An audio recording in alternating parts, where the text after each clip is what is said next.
Hello everyone. आज के इस वीडियो में हम लोग B pharma first semester 2020 and 21 का पेपर देखने वाले हैं और यह पेपर आपको फार्मास्यूटिकल इनऑर्गेनिक केमिस्ट्री का है। तो आज के इस वीडियो में हम लोग सभी क्वेश्चन को सेक्शन वाइज कवर करने वाले हैं और आज का जो पीडीएफ है वो आपको डिस्क्रिप्शन बॉक्स में मिल जाएगा। और जो पीडीएफ है वो पासवर्ड प्रोटेक्टेड है, जैसे कि आपको पता ही होगा कि 6 डिजिट पासवर्ड आपको यूज करना होता है, जो कि आपको यहाँ पे मिल जाएगा। ठीक है, तो आपको 6 डिजिट पासवर्ड कलेक्ट करना है और उसे आप यूज कर सकते हैं पीडीएफ को ओपन करने के लिए। चलिए शुरू करते हैं। यहाँ पे पहला क्वेश्चन को देखते हैं। पहला क्वेश्चन इसमें पूछा गया है, write the principle involve in the limit test of chloride. ठीक है, तो आपको प्रिंसिपल लिखना है लिमिट टेस्ट ऑफ क्लोराइड का। ठीक है, तो यहाँ पे नेक्स्ट क्वेश्चन पूछा गया है, write the name of test aperture. ठीक है,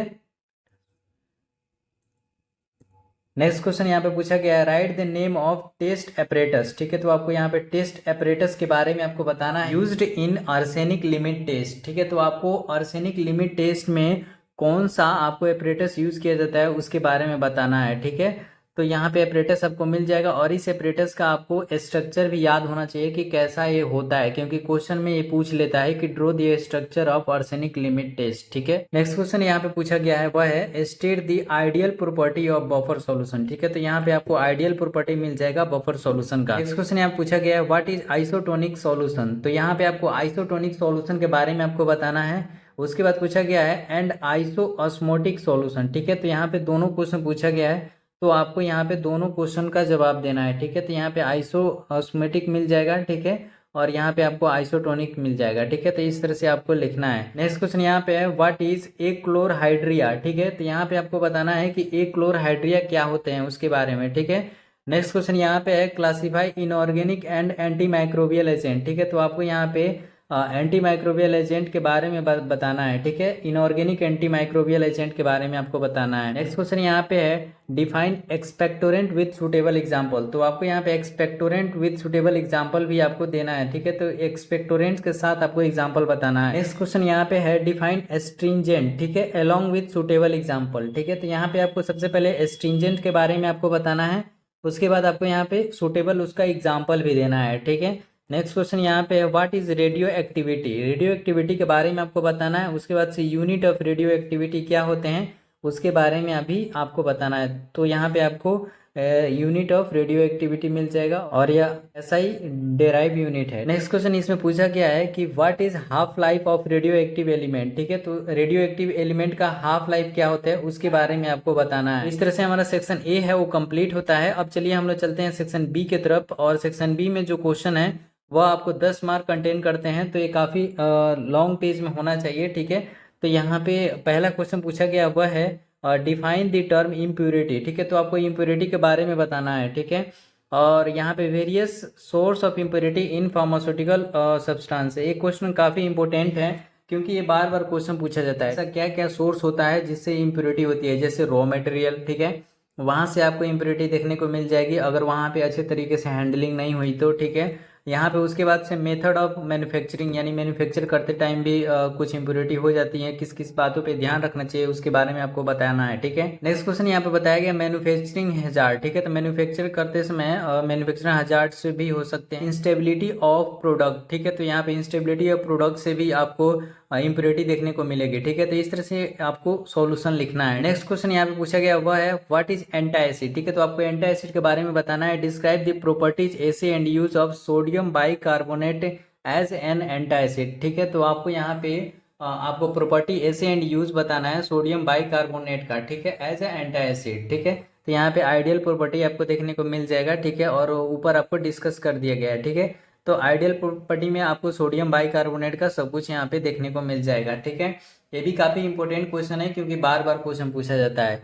नेक्स्ट क्वेश्चन है, व्हाट इज हीमेक्टेनिक। ठीक है, ये भी काफी इंपॉर्टेंट क्वेश्चन है। ठीक है, explain preparation property essay and use of ferrous sulphate. ये भी काफी इंपॉर्टेंट क्वेश्चन है। ठीक है, तो ये सारे क्वेश्चन इंपॉर्टेंट है क्योंकि 10 नंबर में क्वेश्चन पूछा गया था, कभी 7 नंबर में पूछा गया था, कभी 2 नंबर में क्वेश्चन पूछा गया था। ठीक है, तो 10 नंबर में जो कि क्वेश्चन पूछा गया उससे तो आपको डेफिनेटली करके जाना है, क्योंकि हो सकता है कि नेक्स्ट ईयर आपको 7 नंबर में या 2 नंबर में पूछ लिया जाए। तो यहाँ पे आपको फेरस सल्फेट का यहाँ पे प्रिपरेशन, प्रॉपर्टीज और ऐसे और एंड यूज आपको यहाँ पे देखने को मिल जाएगा। ठीक है, तो इस तरह से हमारा सेक्शन बी है वो भी कंप्लीट होता है। और अब चलिए हम लोग चलते हैं सेक्शन सी के तरफ। ठीक है, सेक्शन सी में जो पहला क्वेश्चन पूछा गया है वह है explain the principle and reaction involve in the limit test for arsenic. ठीक है, तो यहाँ पे लिमिट टेस्ट फॉर आर्सेनिक के बारे में आपको बताना है, प्रिंसिपल ऐसे इन्वॉल्व जो भी है, ठीक है, उसके बारे में आपको बताना है। ठीक है, तो यहाँ पे सॉल्यूशन मिल जाएगा या आप यहाँ से पढ़ सकते हैं। ठीक है, मैं यहाँ पे सब कुछ डिस्कस करूंगा तो वीडियो का लेंथ लंबा हो जाएगा। ठीक है, आप खुद से पढ़ सकते हैं। नेक्स्ट क्वेश्चन यहाँ पे पूछा गया है वह है what are anti caries agent. ठीक है, तो यहाँ पे आपको बताना है कि एंटी कैरीज एजेंट क्या होते हैं।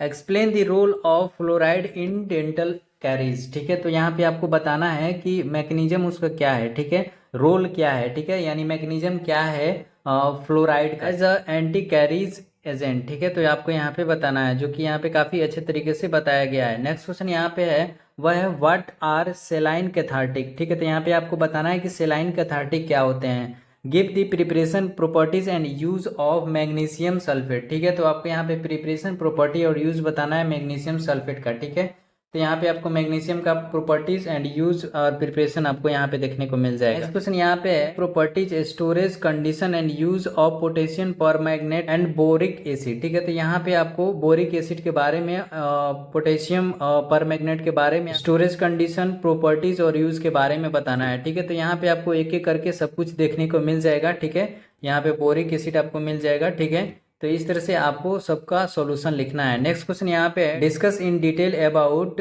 Cyanides poison and its treatment. ठीक है, तो आपको यहाँ पे साइनाइड पॉइजन के बारे में बताना है और उसका ट्रीटमेंट भी बताना है। ठीक है, तो यहाँ पे आपको साइनाइड पॉइजन के बाद आपको ट्रीटमेंट भी देखने को मिल जाएगा। नेक्स्ट क्वेश्चन यहाँ पे है write the precaution to be taken during the handling and storage of radio active substance. ठीक है, ये भी काफी इंपॉर्टेंट क्वेश्चन है, तो इसे आपको डेफिनेटली करके ही जाना है। ठीक है, यहाँ पे आपको प्रिकॉशन बताया गया है हैंडलिंग करते समय किस बातों का ध्यान रखना चाहिए। ठीक है, तो इस तरह से हमारा जो सेक्शन सी है वो भी कंप्लीट होता है। आई होप कि मैंने सारे क्वेश्चन को अटेम्प्ट कर दिया हो। ठीक है, तो आई होप कि आपको भी यह वीडियो अच्छा लगा हो। ठीक है, मिलते हैं नेक्स्ट वीडियो में, तब तक के लिए बाय, टेक केयर। बाकी जो क्वेश्चन पेपर है वो भी अपलोड कर दिया गया है, जो कि आप डिस्क्रिप्शन बॉक्स में चेक कर सकते हैं।